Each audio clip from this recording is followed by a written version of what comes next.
అందరికీ నవ్వులు పంచే బ్రహ్మానందం. సృష్టించిన బ్రహ్మకే ఆనందాన్ని కలిగించే బ్రహ్మానందం. అతన్ని చూస్తేనే చాలు మన ముఖాల్లో నవ్వు తొణికిసలాడుతుంది ఆటోమేటిక్గా. అతడి డైలాగ్ వింటే చాలు మనం ఒక్కసారిగా ఆ డైలాగ్ని తిరిగి ఉచ్చరించుకుని నవ్వకుండా ఉండలేని పరిస్థితి ఉంటుంది. అతని ఎక్స్ప్రెషన్ ఒక్కటి గమనిస్తే చాలు మనలో కూడా ఆటోమేటిక్గా ఒక కమెడియన్ బయటకు వచ్చేస్తాడు. కమెడియన్ గురించి చెబుతూ, అందున బ్రహ్మానందం గారు లాంటి లెజెండ్ గురించి చెప్తూ ఎంత సీరియస్గా చెప్తున్నాడు ఏంటా అని మీకు సందేహం రావచ్చు. కామెడీ చేయడం వేరు, కామెడీ చేసేటువంటి నటుడి యొక్క గొప్పతనాన్ని చెప్పడం వేరు. కామెడీ అంటే అంత ఈజీ కాదు అంటారు. నిజమే, నవ్వించాలంటే చాలా చాలా శ్రమ ఉండాలి, పట్టుదల ఉండాలి, కామెడీ మీద పట్టు ఉండాలి, జనం యొక్క నాడి తెలిసి ఉండాలి. ఒక్క జోక్ విసిరితే ఆ జోక్ ద్వారా కొన్ని లక్షల కోట్ల మంది నవ్వేటువంటి ఒక మంత్రముగ్ధుల్ని చేసేటువంటి ఆ గొప్ప మాయాజాలం ఈ నటుల్లో ఉండాలి. ట్రాజడీ ఎవరైనా పండించవచ్చు. ఏడుస్తుంటే ఈ ఏడు పాపరా బాబు అనైనా సరే ఇవతల వాళ్ళు ఏడ్చేటువంటి పరిస్థితి ఉండొచ్చు. కానీ నవ్వు అలా కాదు. ఒక్కోసారి ఎంత నవ్విద్దామనుకున్నా నవ్వుల పాలయ్యే పరిస్థితి ఉంటుంది తప్ప అవతల వాళ్ళని నవ్వించలేని స్థితి ఉండదు. అటువంటప్పుడు చాలా ఇబ్బందికర వాతావరణంలో మన యొక్క నవ్వులాట సాగుతూ ఉంటుంది. మరి ఇంత బ్రహ్మానందం లాంటి లెజెండ్ గురించి చెబుతున్నాము అంటే అసలు ఆయన ఏంటి, ఆయన యొక్క గొప్పతనం ఏంటి? తెలుగు సినిమా ఇండస్ట్రీలో ఇంతకన్నా గొప్ప హాస్య నటులు లేరా? ఈయన గురించి ఎంత గొప్పగా చెప్పాలా, లెజెండరీ అనే బిరుదు ఇచ్చేయాలా అనేటువంటి సందేహం రావచ్చు. హాస్య నటుడు అనేవాడు నిజానికి ఏ పాత్రనైనా పోషించగలడు, ఏ పాత్రనైనా అవలేలగా పోషించగలడు. విలన్ హాస్యాన్ని పోషించలేకపోవచ్చు, లేదా ఒక క్యారెక్టర్ ఆర్టిస్ట్ కామెడీని చేయలేకపోవచ్చు. కానీ కమెడియన్ అవకాశం ఇస్తే ఏ పాత్రనైనా సరే ఆలవోకగా నటించి చూపించగలడు, అందున మెప్పించగలడు. ఈరోజు పరిస్థితులను బట్టి చూస్తే మనం చూస్తున్నాం, ఒక సినిమాలో 2 సినిమాల్లో వచ్చినటువంటి ఒక నటుడు మళ్ళీ 3వ సినిమాలో కనిపించని పరిస్థితి ఉంది. ఇంత క్లిష్ట సమయంలో 30 ఏళ్ల పాటు సినిమా అంటే బ్రహ్మానందం ఉండాలి, బ్రహ్మానందం ఉన్న సినిమాయే సినిమా, అతని కోసమే సినిమాకి వెళ్తున్నాం అనేటువంటి భావనతో చాలామంది బ్రహ్మానందం కామెడీకి ఎడిక్ట్ అయిపోయినటువంటి వ్యక్తులు ఉన్నారు. అంటే తెలుగు సినీ ప్రేక్షకుల యొక్క మనసుల్ని ఆయన హాస్యంతో ఎలా వశపరుచుకున్నాడో మనందరికీ కూడా అర్థమవుతుంది. మనం చూస్తున్నాం ఈరోజు పరిస్థితుల్లో ఎంతో గొప్ప కళాకారుడు వచ్చి మన ఎదురుగా ప్రదర్శన చేస్తున్నా సరే కనీసం మన 2 చేతులు ఆనించి ఒక్కసారి అతనికి ఒక ఎప్రిసియేట్ చేసే విధంగా చప్పట్లు కొడదామనేటువంటి జ్ఞానం కూడా మనకి ఉండటం లేదు ప్రేక్షకులుగా. మరోలా భావించొద్దు. అది పరిస్థితులు అనండి, లేదా అతను చెప్పుకుపోతున్నాడు, మనం కాలక్షేపం కోసం వచ్చాం, ఒకసారి చూసిపోదాం, పైగా దీనికోసమని ఈ మన అవయవాలను కదిపి వాటికి శ్రమ ఇవ్వటం అంత అవసరమా అనేంతగా మన యొక్క బ్రెయిన్స్ స్టక్ అయిపోయి ఉన్నాయి. మరి అటువంటి స్థితిలో తెర మీదకి బ్రహ్మానందం వచ్చాడు అనేటప్పటికీ ఆయన్ని ఒక్కసారిగా చూసేసరికి చిన్న పిల్లాడి దగ్గర నుంచి పెద్దాళ్ళ వరకు, ఆడవాళ్ళ దగ్గర నుంచి ముసలమ్మల వరకు, యంగ్ అండ్ ఎనర్జెటిక్ యూత్ దగ్గర నుంచి వాళ్ళ తండ్రుల వరకు, ఇలా ఏ వర్గాన్ని తీసుకున్నా, ఏ జనాన్ని తీసుకున్నా, అరే బ్రహ్మానందం వచ్చారా, ఇంకా సినిమా చూసుకో ఎలా ఉంటుందో అనే రీతిలో అతని హాస్యపు జల్లులు మన మీద కురుస్తున్నాయి అంటే దానికి 2 రకాల కారణాలు చెప్పచ్చు. ఒకటి, కొంతమందికే ఇటువంటి అదృష్టం దక్కుతుంది. భగవంతుడు అందరికీ అవకాశం ఇస్తాడు, కానీ కొందరే దాన్ని సద్వినియోగం చేసుకుంటారు. మనం నటుల్లో చాలామందిని చూస్తూ ఉంటాం, వస్తుంటారు, పోతుంటారు. అందున హాస్య నటుల్లో ఒకళ్ళో ఇద్దరో ముగ్గురో నిలబడతారు తప్ప మన తెలుగు సినిమా ఇండస్ట్రీనే తీసుకుంటే చాలామంది కమెడియన్స్ ఉన్నారు, కానీ ఎన్నో సినిమాలు చేసిన చిన్న చిన్న పాత్రలతో సరిపెట్టుకునేటువంటి విధానం ఉంటుంది. కానీ ఒక్క బ్రహ్మానందం ఒక రకంగా చెప్పాలంటే ఆయన ఎప్పుడు కదిపినా నా జీవితానికి అర్థం పరమార్థం ఈరోజు మీ అందరి ముందు ఈ గుర్తింపునిచ్చినటువంటి మా గురువుగారు జంధ్యాల గారు వారు పెట్టిన భిక్షే అని సవినయంగా చెప్పుకునేటువంటి గొప్ప వ్యక్తి డాక్టర్ బ్రహ్మానందం గారు. కమెడియన్ని సాధారణంగా మనం కారు గీరు అని ఇలాగా పెద్ద పెద్ద గౌరవాలతో పొగిడేటువంటి పరిస్థితి ఉండదు. అటు చేసాడురా ఇటు చేసాడురా అని చాలా క్యాజువల్గా అంటూ ఉంటాం.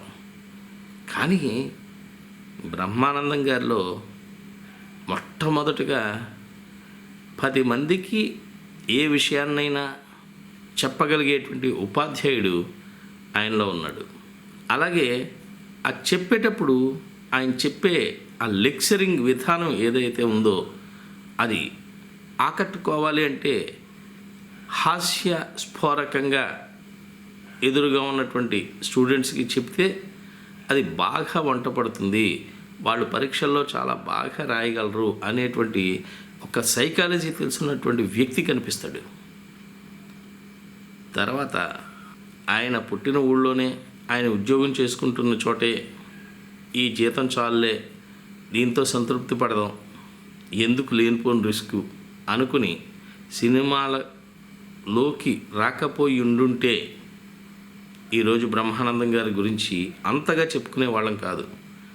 ఎందుకంటే ఎక్కడెక్కడో వాళ్ళ కాలేజ్ ఫంక్షన్స్లో ఏదైనా మిమిక్రీ లాంటిదో ఆయనకి ఏదైతే వచ్చో అటువంటి హావభావాలతో కూడినటువంటి ఒక హాస్యపు స్కిట్లు లాంటివి ఏవో 2-3 చేసి ఉండేవారు. అవి చూసుకుని ఒకసారి నవ్వుకునే లోపు అవి వెళ్ళిపోతూ ఉండేవి.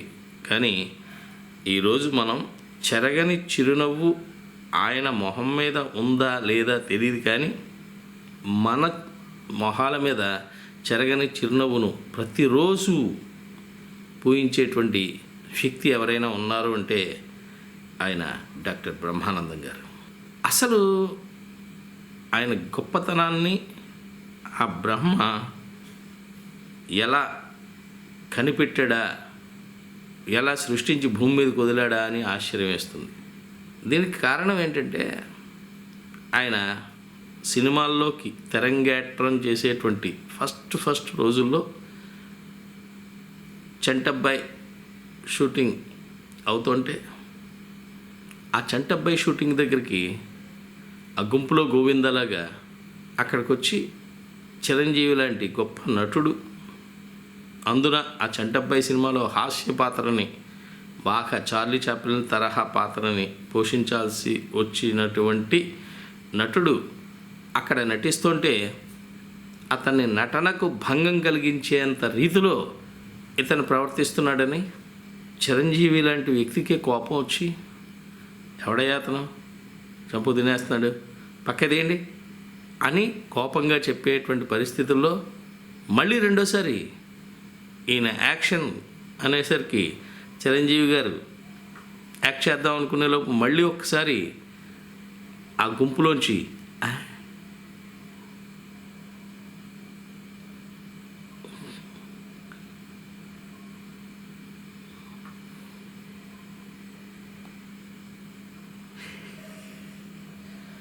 అని ఇటువంటి ఎక్స్ప్రెషన్స్ నేను 1% ఇవ్వగలిగాను, ఆయన 100% ఇవ్వగలిగాడు. ఆ ఎక్స్ప్రెషన్స్ చూసి ఒక్కసారిగా మెగా హీరో అయినటువంటి చిరంజీవి గారికే చిర్రెత్తుకొచ్చింది.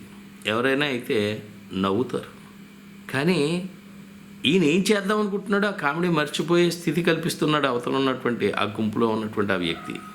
చివరికి ఆ డైరెక్టర్ని పిలిచో అసిస్టెంట్లు పిలిచి ముందాన్ని పక్క తప్పించండి అయ్యా, నా యాక్షన్ నేను మర్చిపోయేటట్టున్నాను అనేసి కోపంగా పక్కకి తప్పిస్తే ఈలోగా జంధ్యాల గారు వచ్చి లేదండి, ఆయన ఒక కాలేజీలో లెక్చరర్గా పనిచేస్తున్నారు, తెలుగు లెక్చరర్గా, పేరు బ్రహ్మానందం, మన సినిమాల్లో కూడా అడపాదడప చిన్న చిన్న క్యారెక్టర్లు ఇప్పుడు వేస్తున్నారు అని చిరంజీవి గారికి చెబుతూనే ఆయన మిమిక్రీ లాంటిది కూడా చేస్తూ ఉంటారండి. అనేసరికి వెంటనే చిరంజీవి అయ్యయ్యో, నా లాంటి సాటి నటుడిని ఒక్కసారి మరోలా భావించేనే నాకు డిస్టర్బెన్స్ కలిగిస్తున్నాడనే విధంగా నా ఆలోచన సాగిందే అని ఒక్కసారి నొచ్చుకుని చిరంజీవి గారు ఆ రాత్రి ఒకసారి అతను వచ్చి అతను ఏదో ప్రదర్శన ఇస్తా అన్నాడు కదా, ఆ 5 నిమిషాల ప్రదర్శన ఇమ్మనండి అనేసి చెప్పేసరికి అక్కడికి వెళ్ళిన బ్రహ్మానందం అతని ముఖ కవళికలకి ఎముక లేదంటారు కదా, అలా బ్రహ్మ ఏది ఎలా ఏ ఎక్స్ప్రెషన్ పెట్టినా అవతలవాడు నవ్వుకుని చచ్చిపోయే రీతిలో, కడుపుబ్బా నవ్వుకుని కడుపు పగిలిపోయే రీతిలో అతని యొక్క హాస్య పూరితమైనటువంటి ఆ ఎక్స్ప్రెషన్స్ అవి ఆయనకి భగవంతుడు ఇచ్చిన వరం. ఎందుకంటే నటుడు అంటే ఎన్టీ రామారావు గారిలాగా అందంగా ఉండాలి, అక్కినేని నాగేశ్వరరావు గారిలాగా బాగా నటనా పటిమ ఉండాలి, లేకపోతే సూపర్ స్టార్ కృష్ణ గారిలాగా ధైర్యం ఉండాలి, శోభన్ బాబు గారిలాగా మంచి అందగాడే ఉండాలి అనుకునే దానికి భిన్నంగా బ్రహ్మానందం గారికి ఇప్పుడు నన్ను చూస్తున్నట్టే ఎదరంతా ఖాళీ ఉంటుంది, వెనక కూడా ఇంత రౌండ్లో మంచి చందమామ ఉంటుంది. నేను చూపించలేనేమో కానీ ఈ వీడియోలో నాకున్నట్టే కొంచెం బుర్ర ఉంటుంది. నాలాగే బాహుబలి సినిమాలో యాక్ట్ చేయడానికి అర్హతలు ఏమాత్రం లేనటువంటి ఆ 6 అడుగులు లేనటువంటి 4 అడుగుల అందగాడే ఉంటాడు. కానీ ఈరోజు గిన్నిస్ రికార్డులోకి ఒక హాస్య నటుడు ఎక్కాడంటే 1000కి పైగా సినిమాలు చేసి అప్రతిహతంగా వారి యొక్క నటన పటిమను తెలుగు ప్రేక్షకులకే కాక ప్రపంచంలో ఎక్కడ తెలుగు వాళ్ళు ఉన్నా ఆ తెలుగు వాళ్ళు ఒకసారి టీవీని పెట్టుకుంటే అందులో బ్రహ్మానందం కంపల్సరీ కనిపిస్తాడు, వాళ్ళని తప్పనిసరిగా నవ్విస్తాడు. వాళ్ళల్లో ఎటువంటి ఆందోళనైనా ఉంటే అది వెంటనే మటుమాయమైపోయేలాగా ఒక సమ్మోహన శక్తితో వారి హాస్యపు జల్లులు కురుస్తూ ఉంటాయి. దీన్ని ఒక రకంగా ఆయనకి అదృష్టంగా చెప్పుకోవటం కాదు, ఎందుకంటే నటుడు 1-2 సినిమాలు చేస్తే ఏదో బతకలేని బడిపంతుల్లాగా చిన్న చితక వేషాలు వేస్తే అతని జీవితం గడుస్తుంది. కానీ కొన్ని వందల వేల సినిమాల్లో ఎప్పుడైతే నటించాడో ఆ నటుడు డెఫినెట్గా బాగా సంపాదించినటువంటి వ్యక్తి ఉంటాడు.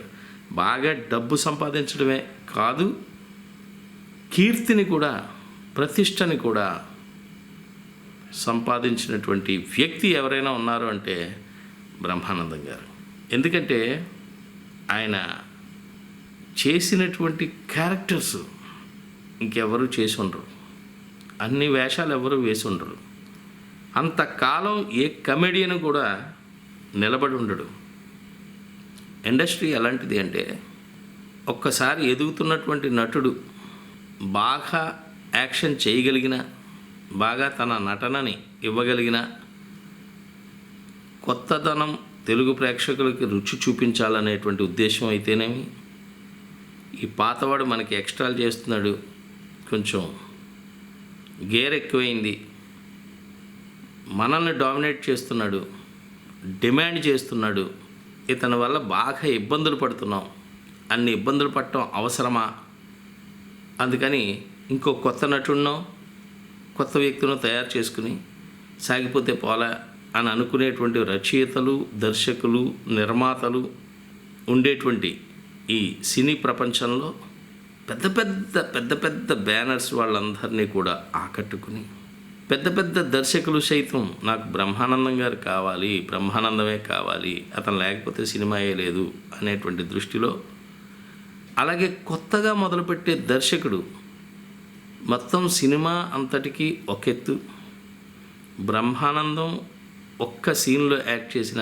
ఒక్కసారి కనిపించిన ఆ సినిమాకి హైప్ పెరుగుతుంది, మైలేజ్ వస్తుంది అనేటువంటి రీతిలో భావించే యువ దర్శకులు, ఇలా ఏ వర్గంలో ఎక్కడ చూసినా హాస్యానికి పెద్దపీట వేసేటువంటి ఏ వ్యక్తి అయినా సరే బ్రహ్మానందాన్నే కోరుకున్నాడు. కానీ ఆయన మొట్టమొదటగా పోషించినటువంటి ఒక అహనా పెళ్ళంట సినిమా లాంటి క్యారెక్టర్స్ నుంచి మొదలు పెడితే, రుద్రవీణలో ఆయనలో నటుడిగా బాబాయ్ హోటల్, ఇంకా అక్కడి నుంచి ఈవివి సత్యనారాయణ గారి సినిమాలు, జంధ్యాల గారి సినిమాలు కొంత తరం సరే, రాఘవేంద్రరావు గారి సినిమాలు, ఒకరా ఇద్దరా ఎందరి దర్శకుల దగ్గర ఆయన వారి నటనా పటిమని చూపించడం జరిగిందో లెక్కలు చెప్పలేం. మనందరికీ తెలుసు, ఎక్కడవో తెలియని విషయాల్ని ఆయన ఇక్కడ పుట్టాడు, ఈ సంవత్సరంలో పుట్టాడు, ఇవన్నీ లెక్కలు చెప్పడం నాకు పెద్దగా ఇష్టం ఉండదు.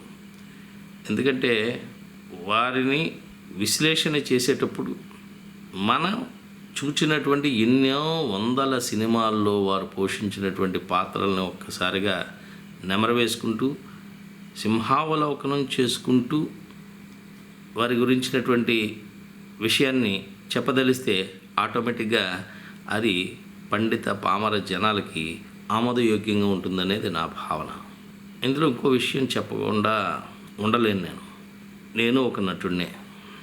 నా ఫేస్ కూడా కొంచెం అంటే బ్రహ్మానందం గారిలాగా అలాగా కొంచెం హాస్యాన్ని పండిస్తూ ఉంటాను అని మా అమ్మగారి దగ్గర నుంచి నాకు పెద్ద కాంప్లిమెంట్.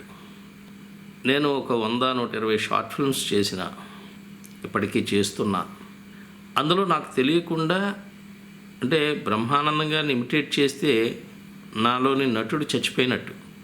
కానీ బ్రహ్మానందం లాంటి గొప్ప గొప్ప వ్యక్తుల స్ఫూర్తితో మనం నటనకి మెలకువలు దిద్దుకోవటం జరిగితే మనలో నటుడు రోజుకి బాగా వికసించినట్టు. నా పరిస్థితి అయితే అదే. కానీ మా అమ్మగారు ఒక్కసారి కన్నది ఆవిడ కాబట్టి, ఆవిడ నా మొహం చూసి ఆ టైంలో వచ్చినటువంటి అతి కొద్ది సినిమాలు ఆవిడ చూసిన అనుభవంతో, లేదా ఏ టీవీలో అయినా సినిమా వస్తుంటే చూసినటువంటి అనుభవంతో, ఒరే సూరిబాబు, నువ్వు కూడా కొంచెం బ్రహ్మానందంలాగా హాస్యం పండించగలవురా, బాగా ప్రయత్నిస్తే నువ్వు కూడా మంచి నటుడు అవుతావని ఒక తల్లి కొడుక్కి చెప్పటం, అది నాకు జరగడం జరిగింది. అది చాలా అదృష్టంగా భావిస్తున్నాను. ఇప్పుడు మా అమ్మగారు లేరు, కానీ మా అమ్మగారు చెప్పినటువంటి మాటలు మాత్రం నిత్యం నాకు మైండ్లో అలాగా తిరుగుతూ ఉంటాయి. ఎందుకంటే ఈ కాలంలో ఎవరైనా, ఈ కాలంలో ప్రతి ఒక్కరూ కూడా వాళ్ళ పిల్లల్ని, ఆడపిల్లైనా మగపిల్లైనా ఎలా ఉన్నా ఏం చేస్తున్నా సినిమాల్లోకి తోసేయాలనేటువంటి ఇంట్రెస్ట్ సినిమా నటుడిగా చూడాలి, ఇంకా చెప్పాలంటే హీరోగానో హీరోయిన్గానో ఒక అర సినిమా అని ఎందుకు అంటున్నానంటే అది రిలీజ్ అవ్వదు, ఆ సినిమాలో అయినా చూడాలి చూసుకోవాలి అనుకునేటువంటి తల్లిదండ్రుల శాతం ఇప్పుడు ఎక్కువైంది. కానీ మా చిన్నతనంలో ఉండేటువంటి పరిస్థితి వేరు. ముందు ఉద్యోగం చూసుకో, బాధ్యతను నిర్వర్తించుకో. పెళ్లి చేసి పడేసాం కదా, పిల్లల్ని కనిపడేసావు కదా నువ్వు, కాబట్టి ఆ 2 బాధ్యతలు నిర్వర్తించాల్సినటువంటి బాధ్యత నువ్వే, నీదే, ఆ బరువు అంతా నువ్వే ఎత్తుకోవాలి అని వదిలేసేటువంటి ఆ టైంలో ఒక మాతృమూర్తి తన కొడుక్కి ఒక బ్రహ్మానందం లాంటి వ్యక్తిని ఆవిడ చూచి, అరే ఆయన హాస్యం చాలా బాగుంటుందిరా, ఆయనలా చేస్తే చాలా బాగుంటుంది, నువ్వు కూడా అప్పుడప్పుడు చేసేటువంటి విషయాల్లో చూస్తుంటే ఒకసారిగా ఒక మంచి నటుడు అయ్యే లాంటి విధానం కనిపిస్తోంది, కాబట్టి నువ్వు బాగా ట్రై చేస్తే బ్రహ్మానందం గారిలాగా గొప్పవాడు అవ్వచ్చేమో అన్నటువంటి ఒక ఆశయపూర్వకమైనటువంటి దీవెన ఆవిడ దగ్గర నుంచి అందింది. మనకున్నటువంటి పరిస్థితులను బట్టి మనిషి సాగుతూ ఉండాలి. కాబట్టి మనం ఆయన చేసినంత ధైర్యం మనం ఇప్పుడు చేయలేక మన ఉద్యోగ బాధ్యతలను నిర్వర్తించుకుంటూ, కుటుంబ బాధ్యతల్ని నెరవేర్చుకుంటూ, జీవితంలో ఎక్కడైనా కొంచెం సమయం మిగిలితే మనలో ఉన్నటువంటి నటుడిని ఒక్కసారి బయటికి తీసుకొచ్చి 10 మందిని నవ్వించటము లేదా 10 మందిని మెప్పించే ప్రయత్నం చేయటము జరుగుతుంది.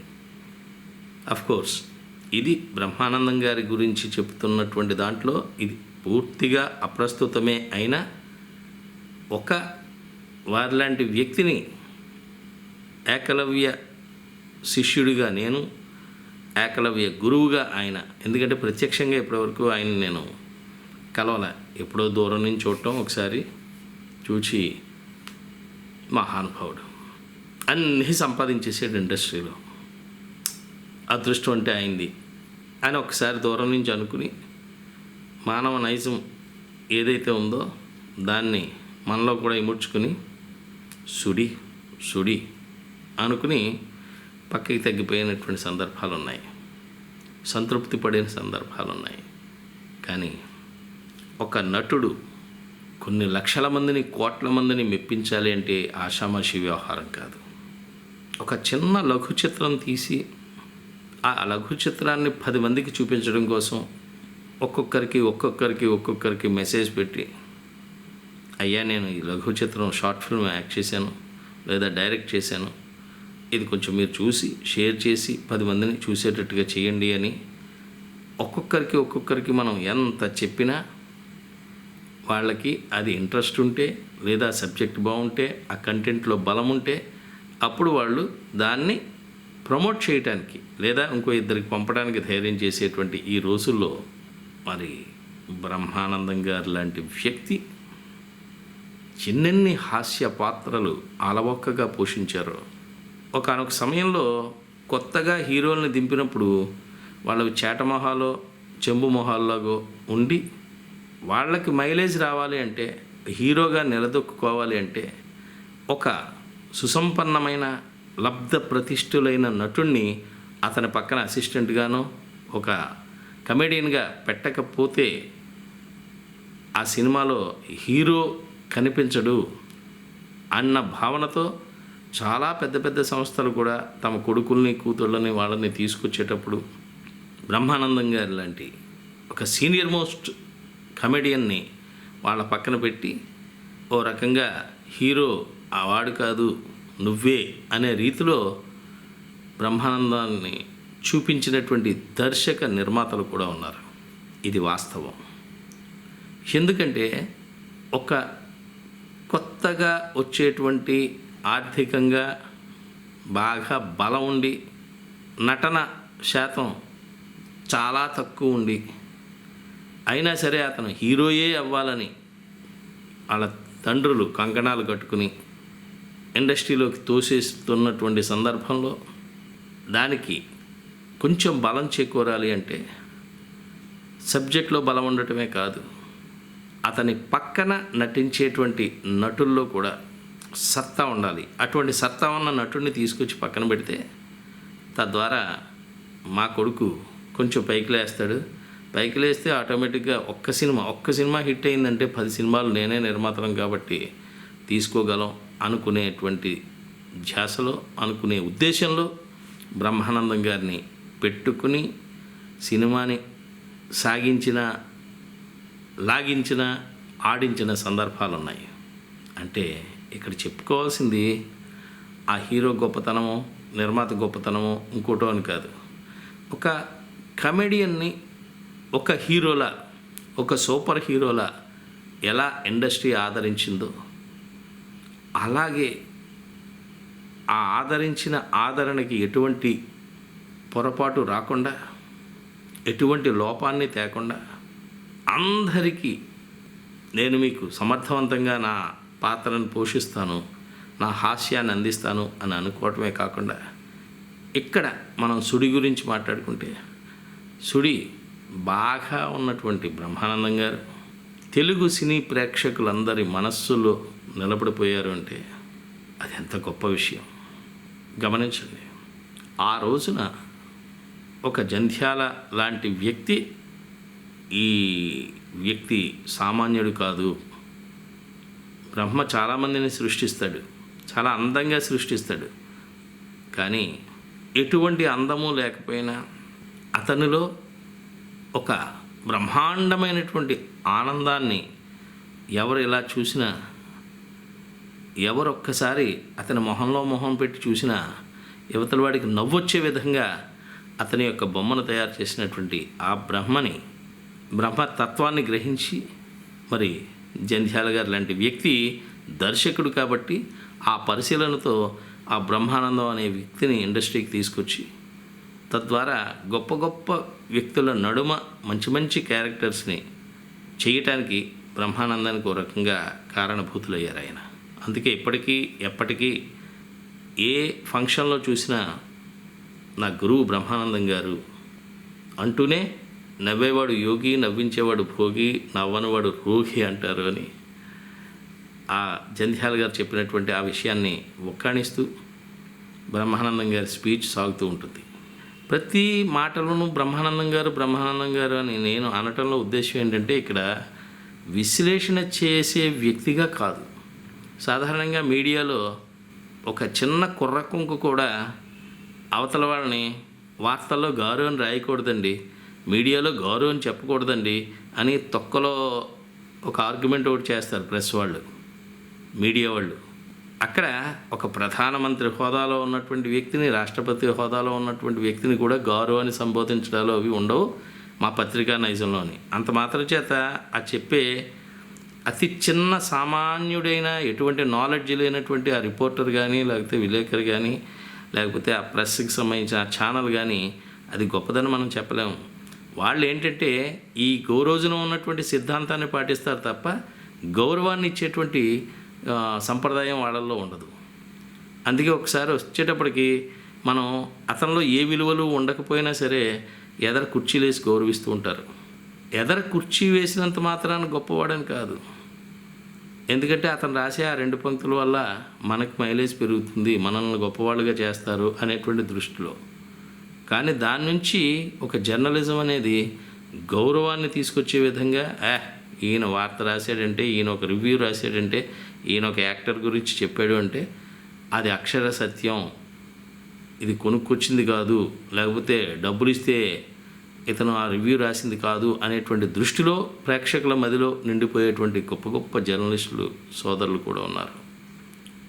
మరి ఇలాంటి ప్రపంచంలో ఒక బ్రహ్మానందం లాంటి వ్యక్తి ఇన్నేళ్ల నట జీవితంలో హాస్యరస పోషణ చేస్తూ ఒకటో రెండో ఎక్కడైనా పొరపుచ్చాలు లాంటివి బయటికి పొక్కినా, అతని అహంకారనో, టైంకి రాడనో, లేకపోతే రోజుకి లక్షల రూపాయల్లో రెమ్యూనరేషన్ తీసుకుంటాడనో, గేర్ ఎక్కువనో, బలుపు ఎక్కువనో, నేను గొప్ప హాస్య నటుడిని అనేటువంటి గర్వం ఉందనో బయటికి చెప్తూ ఉంటారు. కానీ వీటిల్లో చాలా వరకు నిజాలు కావు. ఎందుకు కావు అంటే, ఒక రెమ్యూనరేషన్ విషయంలో నిజం అవ్వచ్చేమో. ఎందుకంటే ప్రతి ఒక్కరూ కూడా ఊరికనే వాడేసుకోవటం అనేది ఇండస్ట్రీ లాంటి చోట బాగా అలవాటు. ఆ అలవాటు నుంచి తప్పుకోవాలి అంటే, కొంచెం మొహమాటాన్ని పక్కకి పెట్టాలి అంటే, నేను బిజీ సార్ ఇవాళ చాలా అబ్బే ఖాళీ లేదు సార్, అవునండి షూటింగ్లు ఉన్నాయి అని చెబితేనే ఆ షూటింగ్లు ఉన్నాయన్న వాడికి అవకాశం ఇచ్చేటువంటి పరిశ్రమ ఇది. అందుకని ఏంటంటే, ఎవడైతే బిజీగా ఉన్నాడో, ఎవడైతే కాల్ షీట్లు లేవంటున్నాడో అతని వెనకాలే పడి ఇంకో 10 రూపాయలు ఎక్కువ ఇస్తాం, ఇంకో 1,00,000 రూపాయలు ఎక్కువ ఇస్తాం, ఇంకో 2 లక్షలు ఎక్కువ ఇస్తాం అని వెంపర్లాడి వెంటాడి వాళ్ళనే బుక్ చేసుకునేటువంటి నిర్మాతలు కానీ దర్శకులు కానీ ఉన్నటువంటి పరిశ్రమ ఇది. కాబట్టి న్యాచురల్గా వారిని మనం ఒక గొప్ప వ్యక్తిగా చూడొచ్చు. అలాగే మనం ఒక హాస్య నటుడిని తీసుకుంటే అతనికి ఆ హాస్యం తప్ప మిగిలినటువంటి నాలెడ్జ్ ఉంది అని ఎక్కువగా చెప్పలేము.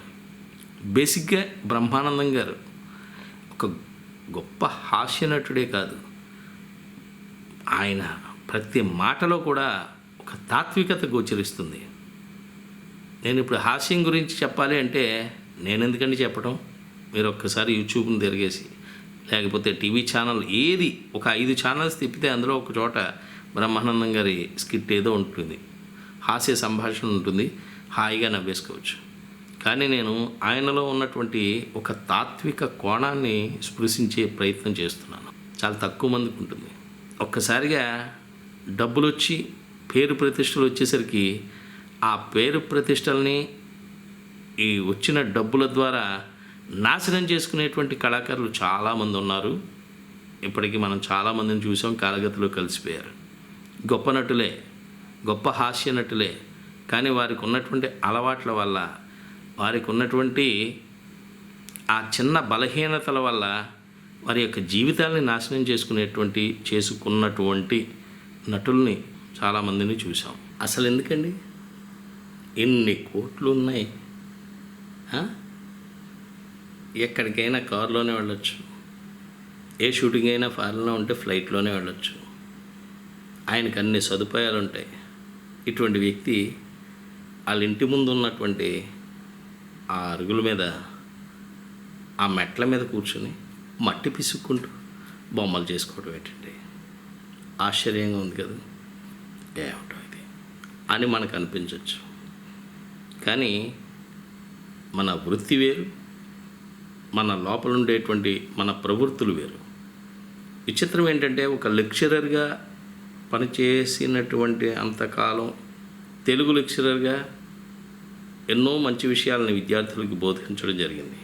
వారి యొక్క స్థితి అది కాదు, వారు ఇంకా ఎంతోమందికి వారిలో ఉన్నటువంటి సృజన శక్తిని బోధించాలి అని భగవంతుడు రాసిపెట్టాడేమో తెలియదు, కానీ ఆయన్ని సినీ పరిశ్రమలోకి తీసుకురావటం, వచ్చిన తర్వాత ఏ గాడ్ ఫాదరు లేకుండా అందరూ కూడా అతనికి చెదోడువాదోడుగా ఉండేలాంటి మిత్రులుగా అవ్వటం, సినిమా పరిశ్రమ యావత్తు బ్రహ్మానందం గారిని చాలా బాగా గౌరవించి ఎన్నెన్నో పాత్రలని ఇవ్వటం, ఇచ్చినటువంటి ప్రతి క్యారెక్టర్కి 100% న్యాయం చేసి, అవురా ఇటువంటి నటుడు మరొకడు లేడు అనే రీతిలో ఆయన వాళ్ళ దగ్గర నుంచి మెప్పును పొందటమే కాకుండా, ఎవరైతే ప్రేక్షకులు టిక్కెట్టు కొని సినిమా చూసి బయటకు వచ్చి భలే ఉందరా అని ఒక రిలాక్సింగ్ నేచర్లో ఫీల్ అవుతారో అటువంటి వ్యక్తులకి భలే ఉందరా, బ్రహ్మానందం చేసిన కామెడీ చాలా బాగుంది అని ఒక్కసారిగా సినిమా అంతా అయిపోయినా, అన్ని క్యారెక్టర్స్ని కథ అంతటిని మర్చిపోయినా, ఒక్క బ్రహ్మానందం చేసినటువంటి కామెడీని మాత్రం అలా బుర్రలో పెట్టుకొని ఇంటి దాకా పిల్లా పాపలతో వచ్చి ఇంటి దగ్గర కూడా పడుకున్నప్పుడు ఒక్కసారి ఆ సీన్లు గుర్తొచ్చినప్పుడు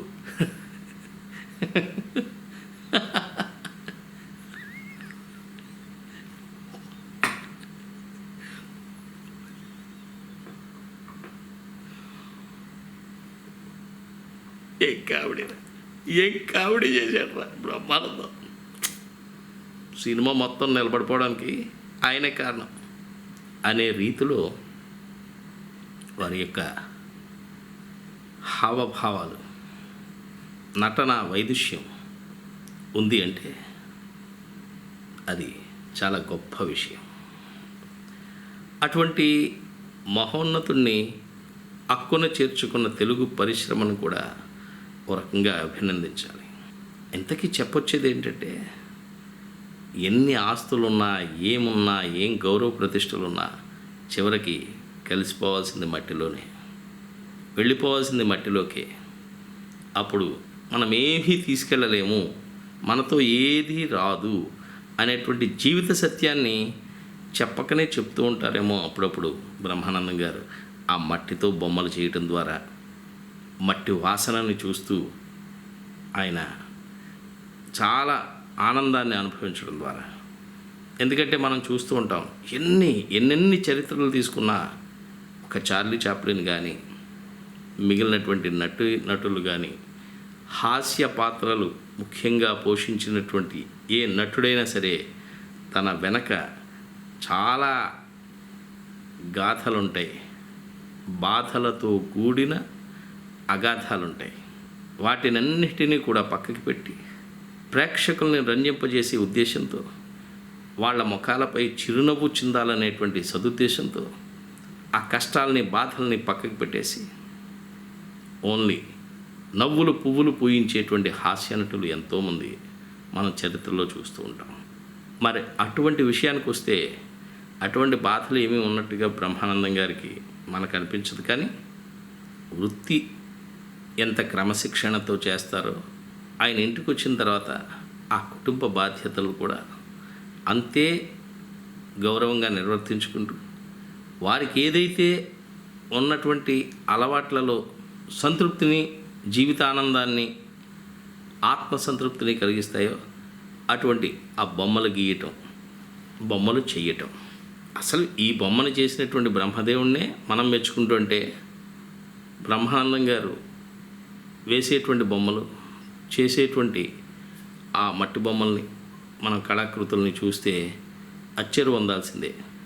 అక్కడ కూడా ఆయన అంటారు ఒకసారి, మొన్ననే ఏదో టీవీ ఇంటర్వ్యూలో చూపిస్తూ, యాక్చువల్గా ఈయన గొప్ప నటుడే కాదు, ఉపాధ్యాయుడు కావటం మూలంగా కొన్ని వందల వేల పుస్తకాలు చదివినటువంటి ఆ వాతావరణం ఉండటం వల్ల, విపరీతమైనటువంటి జ్ఞాన సంపద ఆయనలో ఉండటం వల్ల, కవి కావటం వల్ల, కవిగా బయటికి ఎప్పుడు రారు కానీ ఒక తెలుగు సాహిత్యం పట్ల, భాష పట్ల విపరీతమైనటువంటి పట్టు, మమకారం, గౌరవం ఉన్న వ్యక్తిగా వారిని ఇంటర్వ్యూ నిర్వహిస్తున్నటువంటి ఆ యాంకర్కి తెలుగే సరిగ్గా రాకపోవచ్చు, లేదా తెలుగులో అంత ప్రావీణ్యం ఉండకపోవచ్చు. కాబట్టి వారిని ఏదైనా ప్రశ్న అడిగినప్పుడు ఆయన చెప్పేటువంటి సమాధానం, మనం హాస్యనటుడు కదా, వెకిలి హాస్యంతో ఏదో జోక్ చేస్తాడు అనుకుంటాం. నెవర్. ఆయన తాత్వికతతో కూడిన సమాధానం ఇస్తూ ఉంటారు. అది ఈవిడికి అర్థం అవడానికి 2 నిమిషాలు పడుతుంది, ట్యూబ్లైట్లు కదా అవి. అందుకని ఏంటంటే, అటువంటి తాత్వికపరమైనటువంటి జ్ఞానం ఎప్పుడైతే ఆ మనిషిలో ఉందో అతను ఒక గొప్ప వ్యక్తిత్వం కలిగిన వాడు అనమాట. మరి అటువంటి వ్యక్తిత్వాన్ని సంతరించుకోవటానికి, 10 మందిలో గౌరవాన్ని పొందటానికి, ఒక నటుడిగా కొంతకాలం బాగా ప్రాచుర్యంలోకి వచ్చిన తర్వాత తెరమరుగయ్యే పరిస్థితులు ఉంటాయి రకరకాల కారణాల వల్ల. అయినా కూడా ఆరోగ్యాన్ని పాడు చేసుకునే రీతిలో మనం ఊహించకుండా వచ్చేటువంటి సంఘటనలు వేరు, కానీ కొని తెచ్చుకునేటువంటి సంఘటనలే ఈ సినీ ప్రపంచంలో ఎక్కువగా ఉంటాయి. ముఖ్యంగా సెలబ్రిటీస్ అనదగ్గ వారిలో ఇవి ఎక్కువగా ఉంటాయి. ఎందుకంటే వాళ్ళు ఎంత పాపులారిటీ పొందుతారో అంత చీప్గాను దిగజారిపోయేటువంటి పరిస్థితులు వస్తూ ఉంటాయి. దానికి స్వయంకృత అపరాధాలు ఎక్కువ కారణాలుగా మనం చెప్పుకుంటూ ఉంటాం. ఒక నటుడు అర్ధరాత్రి సూపర్ స్టార్ అయిపోయాడంటే అతని అదృష్టాన్ని ఏ విధంగా అయితే చూస్తామో, అదే నటుడు స్టార్ హోదా నుంచి 0 హోదాకి దిగిపోయాడంటే కూడా విధి రాతని ఎవరూ తప్పించలేరని కూడా మనం చెప్పచ్చు. అదృష్టాన్ని నమ్మినప్పుడు విధిని కూడా నమ్మాలి. కాబట్టి అవకాశాలు రాలేదనో, రాకపోవడం వల్ల మనం డిప్రెషన్లోకి వెళ్ళిపోయామనో, లేకపోతే ఇంతేనా జీవితం అనో, మన జీవితాన్ని ఎక్కడో ఉంచుకోవాల్సిన వ్యక్తులం ఎక్కడికో తీసుకుపోయే పరిస్థితులు ఎక్కువ ఈ సినీ కళాకారుల్లో లేదా కళాకారుల్లో ముఖ్యంగా ఉంటుంది. అది నాటకం అయినా, సినిమా అయినా, చిన్న తెరైనా, పెద్ద తెరైనా, ఏదైనా. బట్ వాటన్నిటికీ కూడా భిన్నంగా వారి యొక్క జీవితాన్ని చాలా సుఖమయంగా గడుపుతూ, ఆనందంగా జీవిస్తూ, ఆయనకున్నటువంటి ఆ ప్రవృత్తులు ఏవైతే ఉన్నాయో వాటిని హ్యాపీగా చేసుకుంటూ, వారికి ఉన్నటువంటి చిన్ననాటి ఫ్రెండ్స్ని అందరినీ కూడా పలకరించుకుంటూ, మనకి తెలియని కోణాన్ని కూడా మొన్న ఒక ఇంటర్వ్యూలో చెప్పడం ద్వారా తెలిసింది. ఎలా అంటే, చాలామందిని చూస్తూ ఉంటాం, పబ్లిసిటీ ప్రతిదానికి ఇచ్చుకుంటారు.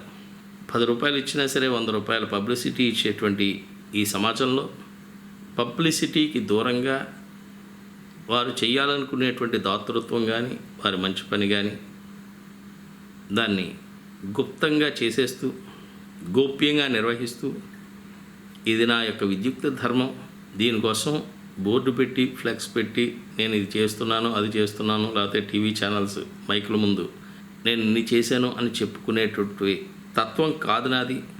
భగవంతుడు నాకు ఇచ్చాడు, ఇచ్చిన దాంట్లో నేను ఏదైతే చేయాలనుకుంటున్నానో దాన్ని చేస్తూ ఉంటాను, చేసుకుంటూ పోతాను అని ఆయన ఆ విషయాన్ని చెప్పడం ద్వారా మనకు తెలిసేది ఏంటంటే, ప్రతి మనిషిలో కూడా ఒక మానవత్వం ఉంటుంది. ఆ మానవత్వం వెనుక దాగి ఉన్నటువంటి ఆ దాతృత్వాన్ని ఎంత దాచుకోవాలన్నా దాచుకోలేరు, ఎంత దాచాలన్నా అది దాగదు. ఎవరో ఒకరి ద్వారా ఏదో ఒక రూపంలో బయటకు వచ్చి, ఆ బయటికి రావటం అనే పరిస్థితి ఎందుకు అంటే 10 మందికి స్ఫూర్తివంతంగా ఉంటుందని. ఆ విషయంలో బ్రహ్మానందం గారు కూడా వారికి తోచిన రీతిలో ఆ సేవలను నిర్వహిస్తుండటం చాలా ఆనందదాయకం. సరే, అవన్నీ పక్కన పెడితే, ముఖ్యంగా హాస్య నటునిగా, హాస్య నట చక్రవర్తి, ఏదో ఎవరెవరికో బిరుదులు ఇచ్చినా మళ్ళీ ఇక్కడ ఆ బిరుదుని ఈయనకి తీసుకెళ్ళి ఆపాదించారేంటని ఇంకో నటుడు కోపడవచ్చు, ఆగ్రహించవచ్చు. బిరుదులు అనేవి శాశ్వతం కాదు, అవి ఇవాళ ఉంటాయి, రేపటికి ప్రేక్షకుడు మర్చిపోవచ్చు. కానీ ఆ బిరుదు వెనక ఉన్నటువంటి ఆయన నట పోషణ లేదా హాస్య రస పోషణ ఏదైతే ఉందో అది ప్రేక్షకుల మదిలో చెరిగిపోనంతకాలం అతనికి ఏ అవార్డులు రావక్కర్లా, ఏ డాక్టరేట్లు ఇవ్వక్కర్లా, ఏ గిన్నిస్ రికార్డులు కూడా పొందక్కర్లా. ప్రజల మనస్సులో ఉన్నటువంటి చెరగని ముద్ర అనే రికార్డును మించిన రికార్డులు ఏమైనా ఉంటాయా? మరి అటువంటి అరుదైన రికార్డుని సొంతం చేసుకున్నటువంటి హాస్య నటులు శ్రీ బ్రహ్మానందం గారు. అటువంటి వ్యక్తి సమయం లేకనో, ఈ కమర్షియల్ ఎలిమెంట్లో ఉన్నటువంటి వ్యక్తులు ఈ ప్లాట్ఫామ్ మీదకి వచ్చి 4 విషయాలు చెబితే చీప్ అవుతామన్నాం. మనం ఎందుకులే చెప్పడం, వాళ్ళే నేర్చుకుంటారు. మనం చెబుతుంటే వినేంత స్థాయిలో ఈరోజు యూత్ లేరు, ఈరోజు అప్కమింగ్ ఆర్టిస్టులు లేరు అనే భావనతోనూ మరేమో తెలియదు, కానీ వారు నిజంగా ఈ శేష జీవితంలో వీడియోల ద్వారా కానీ, అట్లీస్ట్ ప్రత్యక్షంగా ఒక కళాశాలకు కానీ లేదా ఫైన్ ఆర్ట్స్ సంస్థలకు కానీ వచ్చి చెప్పేటువంటి సమయం ఉండకపోవచ్చు, ఇంట్రెస్ట్ ఉండకపోవచ్చు. కానీ చాలామంది నటీనటులు తీర్చిదిద్దబడాలి అంటే వారి నుంచి చాలా మంచి విషయాలు మనకి సోషల్ మీడియా ద్వారా ఆ యాక్టింగ్ టెక్నిక్స్ కానీ, టిప్స్ కానీ, లేదా నటన పటిమను పెంచుకునేటువంటి విధానాలు కానీ ఇటువంటి వ్యక్తుల ద్వారా బయటకు వస్తే అది చాలా బాగుంటుందని నాకు వచ్చినటువంటి ఆలోచన.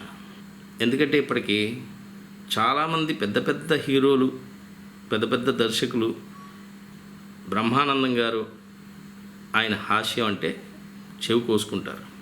ఒక నాగార్జున లాంటి ఒక గొప్ప హీరో అనబడే మన్మథుడు అనబడేటువంటి వ్యక్తి ఎక్కడైనా చిరాకు కలిగితే లేకపోతే పొద్దున్నే లేచిన తర్వాత ఎవడైనా దేవుడి మొహం చూస్తాడు.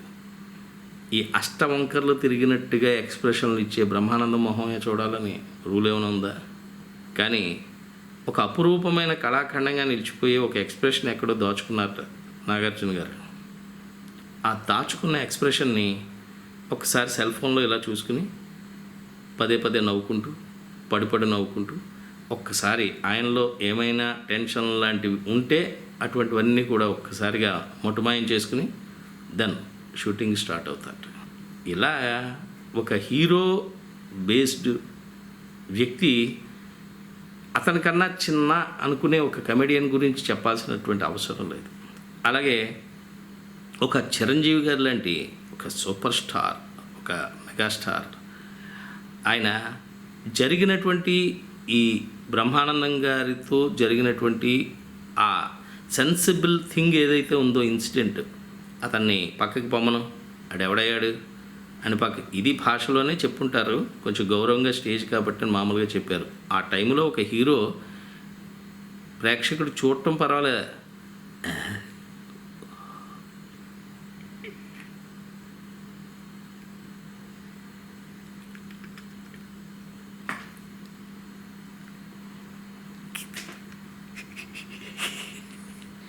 అని వెకిలిగా నవ్వితే ఎవడైనా ఊరుకుంటాడండి? ఎవడైనా భరించగలడండి? తన కోసం తనని అవహేళన చేస్తున్నాడు, లేకపోతే టేకులు తింటున్నానో, లేకపోతే డైలాగ్ సరిగ్గా చెప్పలేకపోతున్నానో, లేకపోతే పబ్లిక్లో నన్ను అవమానిస్తున్నాడనే ఫీలింగ్తో ఒక హీరో అనే వ్యక్తి ఉంటాడు. అటువంటి వ్యక్తికి అతను చేసే నటనలో, ఆ షూటింగ్లో చాలా విసుగు, డిస్టర్బెన్స్ క్రియేట్ చేసిన వ్యక్తి ఈరోజు మెగాస్టార్ చిరంజీవి అంటే నాకు దైవం అని బ్రహ్మానందం ఆ రోజు చూసినటువంటి బ్రహ్మానందాన్ని కనుక చిరంజీవి గారు నువ్వు మద్రాసు వచ్చి ఇక్కడ ఉండు, నీకు ఆ సహకారం అందిస్తాను అని ఒక భరోసా, ఒక నమ్మకం, ఒక ఎంకరేజ్మెంట్ ఇవ్వకపోయి ఉండుంటే ఈరోజు మనం the great comedian of Indian Telugu movie industry doctor Brahmanandam గారిని మనం కోల్పోయేవాళ్ళం. వారి యొక్క నటనకు సంబంధించినటువంటి అపురూపమైనటువంటి అజరామరమైనటువంటి ఎన్నో చిత్రాల్లో వారు పోషించినటువంటి హాస్య రస పాత్రల్ని మిస్ అయిపోయి ఉండేవాళ్ళం. మరి అటువంటి అదృష్టాన్ని కలిగించినటువంటి ఆ మంచి మనసున్నటువంటి ఒక మెగాస్టార్ లాంటి వ్యక్తి, అలాగే అందరు హీరోలు కూడా మేము హీరోలమే, కానీ సామాన్యమైన మీలాంటి మనుషులమే, మాకు చిరాకులు ఉంటాయి. ఇటువంటివి కలిగినప్పుడు ఒక్కసారి మేము కూడా కాసేపు మనస్ఫూర్తిగా నవ్వుకోవాలనేటువంటి, ఆనందించాలనేటువంటి, చికాకును పోగొట్టుకునే ప్రయత్నం చేయాలనేటువంటి ఆలోచన వస్తుంది. ఆ ఆలోచనకు మాకు బ్రహ్మానందం లాంటి నటుల హావభావాలతో కూడినటువంటి, హాస్యం నిండినటువంటి ఆ సినిమాల్లో ఉన్నటువంటి సన్నివేశాలను ఒకసారి చూడటం ద్వారా బాగా రిఫ్రెష్ అవుతాం, రిలాక్స్ అవుతాం అని చెప్పడం అనేది బ్రహ్మానందం గారిలో ఉన్నటువంటి గొప్ప హాస్య నటుడికి మెచ్చుతునక. మరి అటువంటి బ్రహ్మానందం గారి గురించి ఇక్కడ చాలా సీరియస్గా చెప్పడంలో ఉద్దేశం ఏంటంటే, బేసిక్గా నేను కమెడియన్ అంటే హాస్య పాత్రలను పోషిస్తూ ఏదో నలుగురిని నవ్వించాలనేటువంటి ప్రయత్నం. ఎందుకంటే ఏడుపు ఎవరైనా ఏడుస్తారు, ఏడిపించడం ఎవరైనా ఏడిపిస్తారు, కానీ నవ్వటం చాలామంది చేయట్లే ఈ రోజుల్లో. ఎందుకంటే నవ్వటం చేయటం లేదు అన్నదానిలో, నవ్వటం చేయటం లేదు అని అనటంలో అది మీ తప్పు కాదు, పరిస్థితులు తప్పు.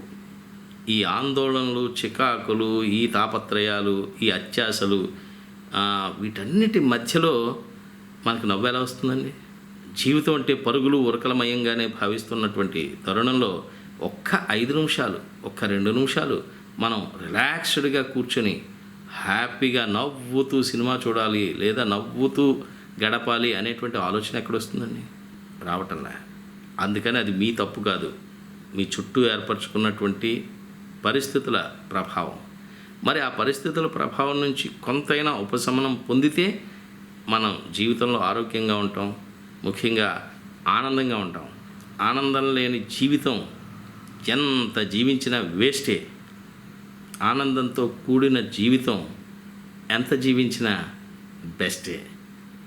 అందుకే ఈ సందర్భంగా ఇన్ని మాటలు చెప్పేటువంటి బ్రహ్మానందం గారిని మీ అందరికీ కూడా తెలుసున్న బ్రహ్మానందమే, కానీ నా కోణంలోంచి వారికి సంబంధించినటువంటి 4 విషయాల్ని పైగా ఇక్కడ ఆయన లోపలికి నేను వెళ్ళలేదు, ఆయన ఇంటికి ఎప్పుడూ వెళ్ళే అవకాశం రాలేదు, వెళ్ళినా కూడా ఆయన లోపలికి మనల్ని ఆహ్వానిస్తారా అన్నది సందేహంగానే అనిపించిన ఒక లెజెండరీ కమేడియన్ గురించినటువంటి విషయాన్ని, అందరికీ తెలిసిన విషయాన్నే నాదైన కోణంలో చెప్పడం ద్వారా మళ్ళీ ఇంకొకసారి అటువంటి నటుడి అంటే బ్రహ్మానందం గారి సినిమాలు మళ్ళీ ఒక్కసారి యూట్యూబ్లోకి వెళ్ళి చూసుకుంటూ వారు యాక్ట్ చేసినటువంటి సినిమాల్లోని హాస్య సన్నివేశాలని తిప్పుకుంటూ హ్యాపీగా నవ్వుకుంటూ మీరు ప్రశాంతమైన ఆనందమైన జీవితాన్ని గడుపుతారు అనే ఉద్దేశంతో ఇన్ని మాటలు మీ ముందుంచడం జరిగింది. సో విసిగించానని అనుకోకుండా నవ్వించటానికి తక్కువ సమయం తీసుకుని ఎక్కువ సమయం సీరియస్గా మీకేదో లెక్చర్ ఇస్తున్నట్టు అనిపించిన దీనిలో నుంచి ఒక వ్యక్తి యొక్క అంతఃసూత్రాన్ని అంతర్నేత్రాన్ని మనం గ్రహించగలిగితే ఆ వ్యక్తి ఆనందమయ జీవితం గడుపుతాడు, లేకపోతే జీవితంలో సక్సెస్ని సాధిస్తాడు. ఒక క్రమశిక్షణతో కూడినటువంటి వ్యక్తిత్వం ఎప్పుడైతే ఉందో అలవాట్లకి అందున చెడు అలవాట్లకి బానిస కాకుండా తను నిబద్ధతతో ఉంటే అటువంటి వ్యక్తి ఎంతైనా ఎత్తుకి ఎదగలడు అనేటువంటి విషయాన్ని, సత్యాన్ని, తత్వాన్ని తెలియచేయటంలో భాగమే నా ఈ విశ్లేషణ. ఇదంతా విన్న మీ అందరికీ కూడా ధన్యవాదాలు తెలియజేసుకుంటూ, ఒక బ్రహ్మానందం గారి గురించి చెప్పేటువంటి అవకాశం, అదృష్టం నాలాంటి వ్యక్తికి రావటం కూడా ఒక గౌరవంగా భావిస్తూ ధన్యవాదాలతో మీ నూజెళ్ళ సూరిబాబు. నవే జనా సుఖినో భవంతు.